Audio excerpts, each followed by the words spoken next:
ನಮಸ್ತೆ ಗೆಳೆಯರು, ಎಲ್ಲರೂ ಹೇಗಿದ್ದೀರಾ? ಚೆನ್ನಾಗಿದ್ದೀರಾ ಅಂತ ಭಾವಿಸ್ತೀನಿ. ಮೊದಲಿಗೆ ಎಲ್ಲರಿಗೂ ಗೌರಿ ಗಣೇಶ ಹಬ್ಬದ ಶುಭಾಶಯಗಳು.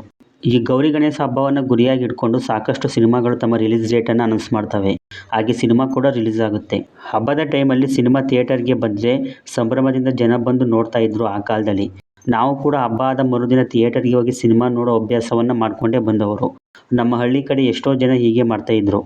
ಗ್ರೂಪ್ ಎಲ್ಲ ಸೇರಿ ಗಣೇಶನನ್ನ ಕೂರಿಸಿದಂತಹ ಹುಡುಗರೆಲ್ಲ ಹಬ್ಬಕ್ಕೆಂದು ಮನೆಯವರು ಕೊಡಿಸಿದ ಬಟ್ಟೆಯನ್ನ ಹಬ್ಬದ ದಿನ ಹಾಕೊಳ್ಳದೆ ಬದಲಿಗೆ ಹಬ್ಬ ಆದ ಮರುದಿನ ಹಾಕೊಂಡು ನಮ್ಮ ಕೊಳ್ಳೆಗಾಲಕ್ಕೆ ಸಿನಿಮಾ ನೋಡಲು ಹೋಗ್ತಾ ಇದ್ವು.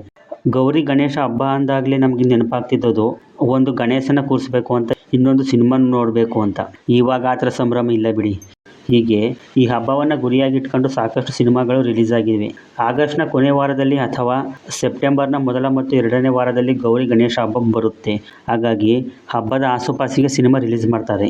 ಒಂದೊಂದು ಸಿನಿಮಾಗಳು ಈ ಹಬ್ಬದ ಪ್ರಯುಕ್ತವಾಗಿ ರಿಲೀಸ್ ಆಗಿ super hit, blockbuster hit ಕೂಡ ಆಗಿವೆ. ಈ ವಿಡಿಯೋದಲ್ಲಿ ಗೌರಿ ಗಣೇಶ ಹಬ್ಬದ ಪ್ರಯುಕ್ತವಾಗಿ ಬಿಡುಗಡೆಗೊಂಡ ಕನ್ನಡ ಸಿನಿಮಾಗಳನ್ನು ನೋಡ್ಕೊಂಡು ಬರೋಣ. ವಿಡಿಯೋನ ಕೊನೆ ತನಕ ನೋಡಿ. ನಂಜುಂಡಿ, ಇದು ಕರುನಾಡ ಚಕ್ರವರ್ತಿ ಡಾಕ್ಟರ್ ಶಿವರಾಜ್ಕುಮಾರ್ ಅವರ ಚಿತ್ರ. ಇದನ್ನು ಕೋಟಿ ರಾಮುರವರು ನಿರ್ಮಾಣ ಮಾಡಿರ್ತಾರೆ. ಎಸ್.ಆರ್. ಬ್ರದರ್ಸ್ ಅನ್ನುವರು ಡೈರೆಕ್ಟ್ ಮಾಡಿರ್ತಾರೆ. ಇದು 2003ರ ಗೌರಿ ಗಣೇಶ ಹಬ್ಬದ ಪ್ರಯುಕ್ತವಾಗಿ ತೆರೆಗೆ ಬಂದಿದೆ. 2003ರ ಆಗಸ್ಟ್ 21 ಗೌರಿ ಗಣೇಶ ಹಬ್ಬ ಇರುತ್ತೆ. ಅದರ ಮರುದಿನ 22ನೇ ತಾರೀಕು ನಂಜುಂಡಿ ಸಿನಿಮಾ ರಿಲೀಸ್ ಆಗುತ್ತೆ. ತಕ್ಕಮಟ್ಟಿಗೆ ಪ್ರದರ್ಶನಗೊಂಡ ನಂಜುಂಡಿ ಅವರೇಜ್ ಅಂತ ಕನ್ಸಿಡರ್ ಆಗಿದೆ. ಓಂಕಾರ, ಇದು ಉಪೇಂದ್ರ ಅವರ ಚಿತ್ರ. ಶಿವಮಣಿ ಎನ್ನುವರು ಡೈರೆಕ್ಟ್ ಮಾಡಿರ್ತಾರೆ. ಇದೊಂದು ಹಿಂದಿ ರೀಮೇಕ್ ಚಿತ್ರವಾಗಿದ್ದು 2004ರ ಸೆಪ್ಟೆಂಬರ್ 18ರಂದು ಈ ಸಿನಿಮಾ ರಿಲೀಸ್ ಆಗಿದೆ. ಆವತ್ತೇ ಗೌರಿ ಗಣೇಶ ಹಬ್ಬ ಕೂಡ ಇರುತ್ತೆ. ಉಪೇಂದ್ರರವರು ಗ್ಯಾಂಗ್ ಸ್ಟಾರ್ ಪಾತ್ರದಲ್ಲಿ ಕಾಣಿಸಿಕೊಂಡಿದ್ದರು. ಇದು ಥಿಯೇಟರ್ನಲ್ಲಿ ತಕ್ಕಮಟ್ಟಿಗೆ ಪ್ರದರ್ಶನಗೊಂಡು ಅವರೇಜ್ ಆಗಿದೆ.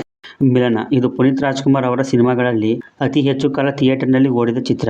ಪುನೀತ್ ರಾಜ್ಕುಮಾರ್ ಅವರ ಜೊತೆ ಪಾರ್ವತಿ ಮೇನನ್ ರವರು ಲೀಡ್ ರೋಲ್ನಲ್ಲಿ ಕಾಣಿಸಿಕೊಂಡಿದ್ದರು.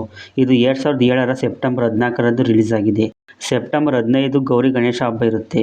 ಅದರ ಹಿಂದಿನ ದಿನಾನೇ ಮಿಲನ ಸಿನಿಮಾ ರಿಲೀಸ್ ಆಗಿರುತ್ತೆ.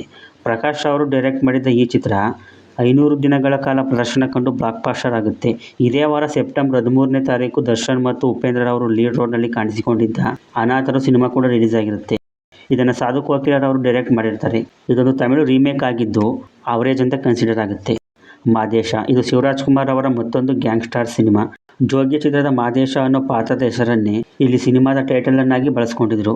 ರವಿ ಶ್ರೀವಾಸ್ತವರ್ ಅವರು ಡೈರೆಕ್ಟ್ ಮಾಡಿದ ಈ ಚಿತ್ರ 2008ರ ಆಗಸ್ಟ್ 28ಕ್ಕೆ ರಿಲೀಸ್ ಆಗಿರುತ್ತೆ. ಮಾದೇಶ ಸಿನಿಮಾ ರಿಲೀಸ್ ಆದ 5 ದಿನದ ನಂತರ ಸೆಪ್ಟೆಂಬರ್ 3ನೇ ತಾರೀಕು ಗೌರಿ ಗಣೇಶ ಹಬ್ಬ ಇರುತ್ತೆ. ಹಬ್ಬದ ಪ್ರಯುಕ್ತವಾಗಿ ರಿಲೀಸ್ ಆದ ಮಾದೇಶ ಹಿಟ್ ಅಂತ ಕನ್ಸಿಡರ್ ಆಗಿದೆ. ಜೊತೆಗಾರ, ಇದು ಲವ್ಲಿ ಸ್ಟಾರ್ ಪ್ರೇಮ್ ಮೋಹಕ ತಾರೆ ರಮ್ಯಾ ಲೀಡ್ ರೋಲ್ನಲ್ಲಿ ಕಾಣಿಸಿಕೊಂಡಿದ್ದ ಚಿತ್ರ. ಇದು 2010ರ ಸೆಪ್ಟೆಂಬರ್ 10ನೇ ತಾರೀಕು ರಿಲೀಸ್ ಆಗಿರುತ್ತೆ.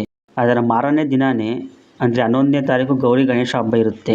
ಶಿಂಗಮಣಿ ಎನ್ನುವರು ಡೈರೆಕ್ಟ್ ಮಾಡಿದ ಈ ಚಿತ್ರ ಅವರೇಜ್ ಆಗಿರುತ್ತೆ. ಸ್ವಯಂ ಕೃಷಿ, ಈ ಸಿನಿಮಾವನ್ನು ದರ್ಶಿ ಬ್ರೋರವರು ರೋಸ್ಟ್ ಮಾಡಿದಾಗಲೇ ನನಗೆ ಗೊತ್ತಾಗಿದ್ದು ಇದು ಒಂದು ಸಿನಿಮಾ ಇದೆ ಅಂತ. ಇದು 2011ರ ಸೆಪ್ಟೆಂಬರ್ 1ನೇ ತಾರೀಕು ರಿಲೀಸ್ ಆಗಿರುತ್ತೆ. ಇದರ ಡೈರೆಕ್ಟರ್, ಪ್ರೊಡ್ಯೂಸರ್, ಆ್ಯಕ್ಟರ್ ಎಲ್ಲ ವೀರೇಂದ್ರ ಬಾಬು ಎನ್ನುವವರೇ. ಇದರಲ್ಲಿ ಅಂಬರೀಷ್ ಅವರು ಕೂಡ ಗೆಸ್ಟ್ ಅಪಿಯರೆನ್ಸ್ ಮಾಡಿದ್ದಾರೆ.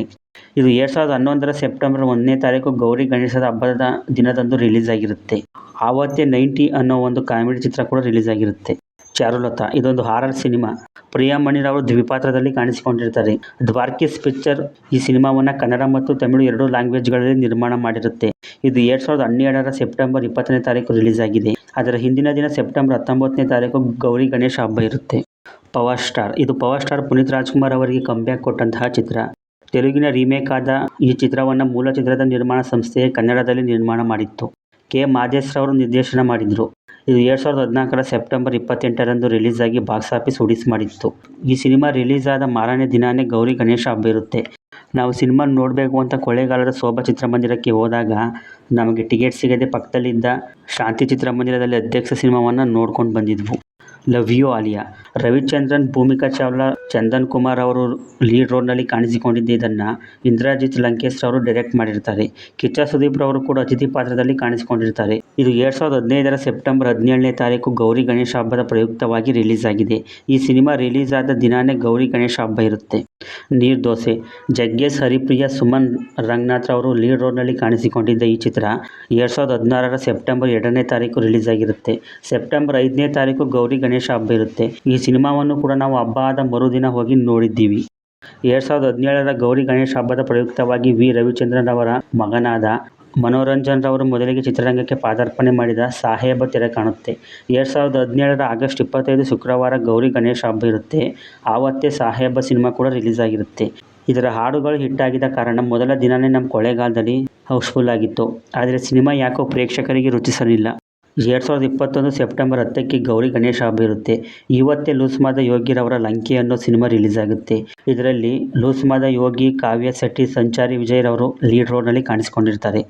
2023 ಸೆಪ್ಟೆಂಬರ್ 18ನೇ ತಾರೀಕು ಗೌರಿ ಗಣೇಶ ಹಬ್ಬ ಇರುತ್ತೆ. ಸೆಪ್ಟೆಂಬರ್ 15ನೇ ತಾರೀಕು ಪ್ರಜ್ವಲ್ ದೇವರಾಜ್, ಮೇಘನಾ ರಾಜ್ ಲೀಡ್ ರೋಲ್ನಲ್ಲಿ ಕಾಣಿಸಿಕೊಂಡಿದ್ದ ತಸ್ತಮ ತದ್ಭವ ಅನ್ನೋ ಸಿನಿಮಾ ರಿಲೀಸ್ ಆಗಿರುತ್ತೆ. ಇಬ್ಬನಿ ತಬ್ಬಿದ ಇಳೆಯಲಿ ಇದು ರಕ್ಷಿತ್ ಶೆಟ್ಟಿರವರು ತಮ್ಮ ಸಹಚರರೊಂದಿಗೆ ನಿರ್ಮಾಣ ಮಾಡಿದ ಚಿತ್ರ. ಇದು 2024ರ ಗೌರಿ ಗಣೇಶ ಹಬ್ಬದ ಪ್ರಯುಕ್ತ ರಿಲೀಸ್ ಆಗಿರುತ್ತೆ. ಸೆಪ್ಟೆಂಬರ್ 7, 2024ರಂದು ಗೌರಿ ಗಣೇಶ ಹಬ್ಬ ಇರುತ್ತೆ. 5ನೇ ತಾರೀಕಿಗೆ ಈ ಸಿನಿಮಾ ರಿಲೀಸ್ ಆಗಿರುತ್ತೆ. ನೋಡ್ದಲ್ಲ ಗೆಳೆಯರೇ ಇವತ್ತಿನ ವಿಡಿಯೋ. ಗೌರಿ ಗಣೇಶ ಹಬ್ಬದ ಪ್ರಯುಕ್ತವಾಗಿ ಯಾವ ಸಿನಿಮಾ ರಿಲೀಸ್ ಆದಾಗ ನೀವು ಹೋಗಿ ಥಿಯೇಟರಲ್ಲಿ ಸಿನಿಮಾ ನೋಡಿದ್ದೀರಾ ಅನ್ನೋದನ್ನು ಕಮೆಂಟ್ ಮಾಡಿ ತಿಳಿಸ್ಕೊಡಿ. ಇದೇ ಥರ ವಿಡಿಯೋಗಳಿಗಾಗಿ ನನ್ನ ಚಾನಲ್ನ ಸಬ್ಸ್ಕ್ರೈಬ್ ಮಾಡ್ಕೊಂಡು ಸಪೋರ್ಟ್ ಮಾಡಿ. ವಿಡಿಯೋ ಇಷ್ಟ ಆಗಿದ್ದರೆ ಒಂದು ಲೈಕ್ ಕೊಡಿ ಅಂತ ಹೇಳ್ತಾ ಇವತ್ತಿನ ವಿಡಿಯೋನ ಮುಗಿಸ್ತಾ ಇದ್ದೀನಿ. ಸಿಗೋಣ ಮುಂದಿನ ವಿಡಿಯೋದಲ್ಲಿ. ಬಾಯ್.